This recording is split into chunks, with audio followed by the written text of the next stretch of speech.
कसला विचार करतोय वसंत? अरे स्वच्छपणे जास्त आपण राहूच शकत नाही. खरंय तुझा. आपल्या आजूबाजूला पाहिले तर काय दिसतं? प्लॅस्टिकच्या बाटल्या, पिशव्या, कागद, सर्वात जास्त खाद्यपदार्थांचे कागद दिसतात.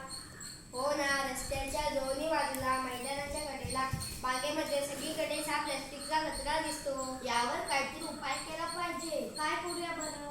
या पर्यावरणाचे सगळ्यात जास्त प्रदूषण प्लॅस्टिकच्या कचऱ्यामुळे होते असं तरी मला वाटतंय. याचा पुनर्वापर केला तर त्यापासून अनेक वस्तू तयार करता येतील. त्या प्लॅस्टिकच्या वस्तू तयार होणारच ना. मी तर म्हणते या प्लॅस्टिकच्या बाटल्यांना पळून लावलं पाहिजे. त्यासाठी आपण आपल्यापासूनच सुरुवात करूया. पहिल्यांदा ओला आणि कोरडा कचरा वेगळा करूया. आपलं परिसर स्वच्छ ठेवूया, कचरा कुंडीत टाकूया. प्लॅस्टिकच्या पिशवीऐवजी कापडी पिशवी वापरू. पाण्याची स्टीलची बॉटल वापरूया. स्टीलचे डबे वापरूया. बरं का मित्रांनो, प्लास्टिक आवडत नसलेली कोणतीही वस्तू शाळेत आणायची नाही, तरच हे